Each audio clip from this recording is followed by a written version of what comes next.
A gengiva é dividida em duas zonas, gengiva marginal e gengiva inserida. Ok. Sobre a gengiva inserida, então está falando sobre a gengiva inserida. Assinale a alternativa correta. Sua superfície é lisa em contraste com a da gengiva marginal? Não, né? Ela normalmente é o contrário, né? Ela pode não ser lisa. Aquelas aqueles furinhos, né? Aqueles furinhos, eles aparecem, né? Aquela aparência de casca de laranja, em função daquele imbricamento que existe entre ah, cristas epiteliais com as papilas do tecido conjuntivo. Forma uma faixa de 1 a 2 milímetros de largura ao redor do colo dental e a parede externa do sulco gengival, que tem de 0 a 2 milímetros de profundidade. Então, ele está falando aqui da gengiva marginal livre, ele não está falando da gengiva inserida nessa B. Consiste em uma região central de tecido conjuntivo fibroso, revestido por epitélio escamoso estratificado. Ficou faltando falar aqui ah, que seria queratinizado, né? E essa consiste em uma região central, é um pouco dúbio o que é uma região central, né?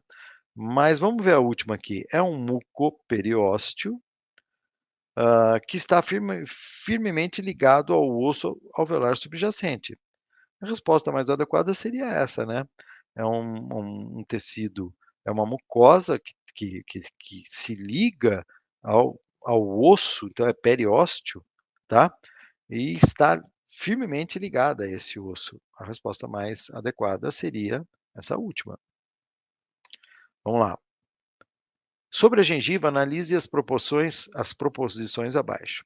É a parte da estrutura de suporte dentário do periodonto e que, por meio de formação de uma conexão com o dente, via sulco gengival, protege os tecidos subjacentes de inserção dentária contra o ambiente oral. Então, é uma estrutura de suporte dentário do periodonto e que, por meio da formação de uma conexão com o dente, via sulco gengival, protege os tecidos subjacentes da inserção dentária contra o ambiente oral? Sim, né? É a parte da mucosa bucal que circunda o dente e envolve o processo alveolar. Então, eu poderia falar também que é uma parte da mucosa que está em volta do dente e envolve todo o processo alveolar? Poderia falar. É independente da presença do elemento dentário. Assim, quando os dentes são extraídos, a gengiva permanece? Não, a gente sabe muito bem, e isso é um problema para quem faz implante, que muitas vezes, quando você extrai essa gengiva, ela vai embora, tá? Ela é ligada ao dente. Quando o dente vai embora, ela pode simplesmente ir embora também, essa gengiva queratinizada. E isso é um problema para quem faz implante, ou seja, você só tem mucosa alveolar e praticamente nenhuma gengiva. Muitas vezes necessitando até de ter que se fazer um enxerto gengival para depois poder fazer um implante, que a gente sabe que hoje em dia um dos motivos de peri-implantite é a falta de gengiva queratinizada ao redor dos implantes. Bom, então essa 3 aqui, ela estaria errada. Então é a 1 e 2 apenas. Pode-se atribuir somente ao amálgama a seguinte propriedade. Isso aqui está super fácil. Então, somente ao amálgama a seguinte propriedade. Desgaste menor do que a do esmalte dental? Não, não existe isso. Redução da infiltração marginal com o tempo? Sim, já vou falar sobre isso. Biocompatibilidade com tecido periodontal? Infelizmente, não. Efeito anticariogênico? Infelizmente, também não. Então, o que acontece com essa infiltração aí, redução dessa infiltração? Como eu já adiantei para vocês, o amálgama, por ser metal, ele sofre corrosão. Só que essa corrosão, ela é controlada, tá? Como que ela é controlada? Na liga do amálgama, eu gosto sempre de fazer essa comparação, já falei 1 milhão de vezes na minha vida, mas é uma comparação bem legal. Você pega lá uma receita de bolo. No bolo, você tem os ingredientes secos e o ingrediente úmido, né? Que é o leite, ovo, água, enfim, óleo que você usa lá no bolo. No amálgama, o ingrediente úmido é o mercúrio, o famoso mercúrio. E o ingrediente seco são ligas de metal ou ligas de prata. tá? É mais conhecido como liga de prata, mas são vários outros componentes que fazem parte também. Um dos componentes que tem nessa liga é o cobre. E o cobre é o principal ingrediente do meu bolo para controlar o fenômeno de corrosão do metal. Vai ser inerente ao amálgama sofrer corrosão. Agora, quando eu tenho uma liga com alto teor de cobre, eu tenho um controle de corrosão excelente. Beleza. Sabendo disso, e sabendo que o meu material vai sofrer corrosão, eu posso ter uma corrosão em qualquer lugar dele, não posso? Posso ter só na superfície, pode acontecer no corpo da restauração. Só que a presença do cobre controlando esse fenômeno de corrosão impede com que dentro do meu corpo, né, restaurador, aquele corpo de restauração, não sofra corrosão. Então, a corrosão vai acontecer o quê? Na superfície do amálgama, que é onde a saliva está lá o tempo todo. Beleza, então eu já sei que está controlada a corrosão e que ela vai acontecer só na superfície. Quando ela acontece na superfície, ela vai acontecer em toda a superfície. Não é só no centro do amálgama, vai acontecer também na interface dente-restauração, certo? Quando ela acontece na interface dente-restauração, os resíduos não é a palavra, mas o resultado dessa corrosão, os materiais resultantes dessa corrosão, eles vão acumular nessa interface dente-restauração e vão fazer o quê? Selar a restauração. E o que é a infiltração de uma restauração? Seja amálgama ou seja resina. Não é infiltrar entre dente e restauração? Nesse caso não vai acontecer porque houve, ó, guarda essa palavra, um autosselamento do amálgama. Então, os produtos da corrosão do amálgama selaram a superfície, a interface, desculpa, dente-restauração, reduzindo a infiltração marginal da restauração. É aquela restauração que eu falei, que você olha, um amálgama de 20 anos, que está com aquele aspecto mais marronzinho, né? Que os produtos da corrosão deixam ele mais ou menos marrom ou um pretinho, e você pensa em remover, mas não, na verdade aquilo lá é até bom, né? Só que, claro, você faz um polimento e o produto que entrou na interface, você não consegue remover, e beleza. Mas na superfície você consegue deixar ele mais polido, porque um amálgama polido ele dura muito mais tempo ainda. Então, você faz um polimento no amálgama de 20 anos, que o seu paciente já cuidou muito bem, ele vai cuidar por mais 20 anos.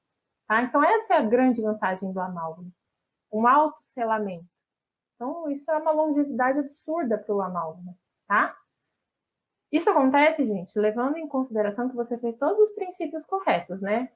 Profundidade mínima de 1,5 a 2, a abertura necessária, que é, geralmente, essa abertura, o istmo, né? Essa largura aqui de vestibular pré-lingual. Qual que é a medida disso? É 1/4 da distância intercuspídea. O que é isso? Pega duas cúspides, a vestibular e lingual. Vai ser X de distância aqui. X. Quanto que eu tenho que ter de abertura? 1/4 desse X. É o mínimo, pode ser mais, mas é o mínimo de abertura. 1/4 dessa distância entre as cúspides, para que o seu amálgama fique ali bonitinho, retido. Tá bom? Ó, já falei de abertura, já falei de profundidade, já falei de inclinação, paredes sempre planas, regulares e lisas. Tô tentando puxar aqui. É isso, tá? Para ter sucesso na restauração. E essa questão aqui ó, de autosselamento do amálgama, é uma coisinha que as bancas gostam bastante, tá? Você vai encontrar várias palavras respondendo a mesma coisa aí, desse autosselamento. Vamos lá. Eu gosto do amálgama, viu? Confesso que no consultório eu não faço, mas tem hora que a indicação dele tá gritando ali para fazer, mas eu não faço no consultório, porque é um paciente difícil convencer o paciente de querer, né? E hoje existem resinas excelentes no mercado, excelente. Só que a técnica restauradora para a resina, ela é muito minuciosa, né? Ela não aceita, em hipótese nenhuma, contaminação, ela não vai durar nada. Eu tenho um colega que dá aula comigo que ele brinca com os alunos que o amálgama fazendo errado, ele dá certo. Faz errado, ele dura uns 10 anos. Resina, você faz errado, mês que vem o paciente volta, mês que vem, ainda sendo otimista. Volta o paciente para fazer de novo, né? Então, eu sou suspeita aí com o assunto amálgama, mas vamos lá. Com relação às restaurações dentárias com amálgama de prata, vocês podem encontrar bastante esse termo, tá? Amálgama de prata, porque o principal componente da liga dos metais é a prata. Então, pode ser que você encontre esse nome, tá certo. Assinale a alternativa correta. Você vê que ele gosta bastante de achar a correta, né? Então, você tem que sempre achar o erro das questões. Como a amálgama de prata não apresenta adesão química à estrutura dental, a cavidade preparada para sua inserção deve reter e conferir estabilidade à restauração, minimizando o seu deslocamento quando submetida a forças oclusais. Coisa mais linda essa resposta, ó. Fecha aqui tudo que a gente já falou até agora. Vamos continuar. O amálgama de prata necessita de pelo menos 3,5 mm de espessura. Espessura é aquela abertura que eu falei, da distância entre as cúspides. Então, não é 3,5 mm. Se você pega aqui uma distância intercuspídea, para ter 1/4, faz aí 3,5 vezes 4. Sou péssima de matemática, não vou fazer essa conta. Mas é uma distância muito grande das cúspides, tá? Então, é menor, é muito grande essa condição. E mesmo que eu pense em espessura no sentido de altura, que é diferente, mas vamos lá. Mesmo que eu pense em altura, né? Não é 3,5, é 1,5 mm a 2, no mínimo. Ah, ele fala que pelo menos 3,5? Não. Só se for na proximal, né? Tá bom? Para que sua resistência seja adequada, necessitando de cavidades, além de retentivas, muito profundas.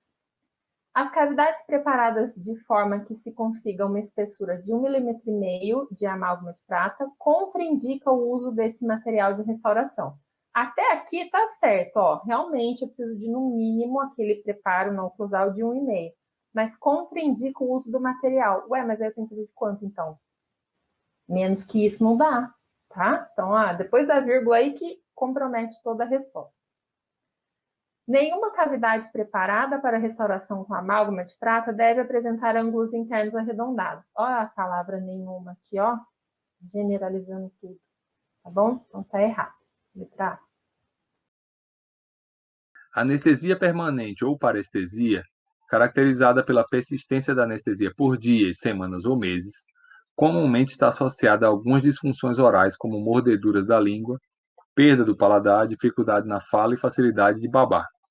Além disso, a parestesia é considerada uma das causas mais frequentes nos processos da justiça relacionados com a má prática odontológica. As situações abaixo relacionadas são possíveis causas de parestesia, exceto, ou seja, a situação em que não é uma causa de parestesia.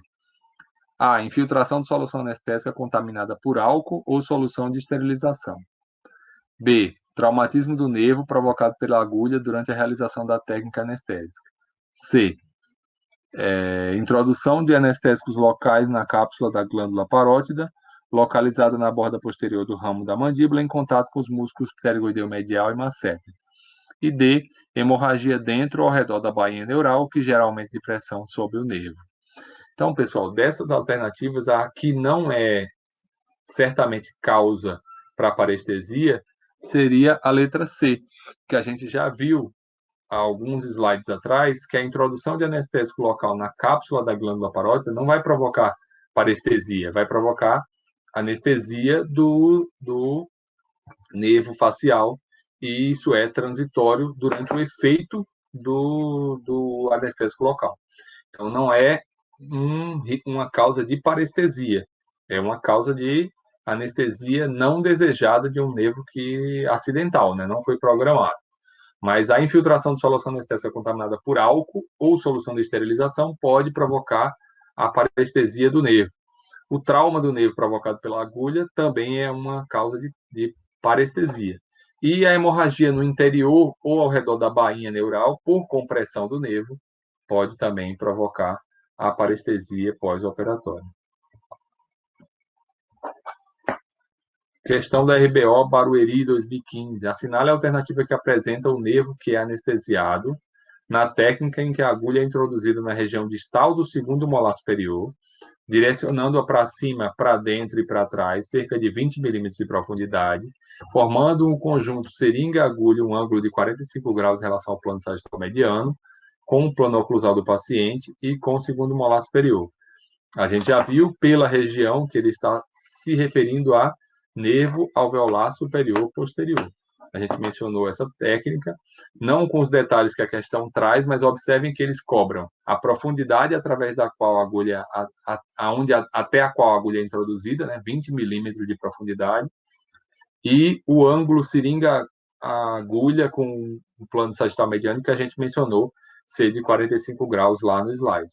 Então, só pode ser pela posição que ele está se referindo, segundo o molar superior, técnica de bloqueio do nervo alveolar superior posterior, que ele podia ter colocado aqui também técnica post-Tuber, né, como sinônimo. E também estaria correto a letra C, nervo alveolar superior posterior. Observem que até agora as questões que a RBO propôs para nós não são questões de outro mundo, nada complexo demais, eles cobram exatamente aquilo que a gente tem colocado nas aulas. Essa prova eu fiz, essa prova de Jandira. Inclusive, modéstia à parte, não estou falando isso para jogar confete na minha cabeça, mas eu fui aprovado em primeiro lugar nesse concurso, já era professor do CD Concursos. A gente fez a prova, eu peguei algumas questões, passei para o Dácio algumas questões da prova após a prova feita e fui aprovado em primeiro lugar para bucomaxilar. E essa prova que eu fiz em 2011 continha essa questão. São complicações associadas à administração de anestésicos locais. A gente acabou de discutir isso, né? Trismo, hematoma e hemangioma. Hemangioma é uma lesão tumoral benigna de tecidos vasculares. Então, essa letra A não é uma das opções, já que ela não é uma complicação. O hemangioma não é causado por anestésico local. B, fratura de agulha, trismo e fratura radicular. Fratura raiz a gente não consegue por meio de técnica anestésica, nem com muita força e reza braba. C, fratura de agulha, parestesia e fístula. Fístula não, normalmente, a não ser que gere um... Por isso que eu digo, pensa sempre do fácil. A gente não provoca fístula com anestésico local. Ah, professor, mas se a gente levar a infecção para o interior do tecido e voltar, beleza. Em último caso, poderia acontecer. Mas e a letra D? Tem uma opção melhor?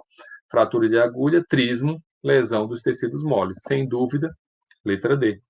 A gente pode fraturar uma agulha durante uma técnica anestésica, pode provocar um trismo injetando anestésico no interior dos músculos e, por fim, pode lesionar tecidos moles com movimentação intempestiva ou sem o cuidado necessário da agulha no interior dos tecidos.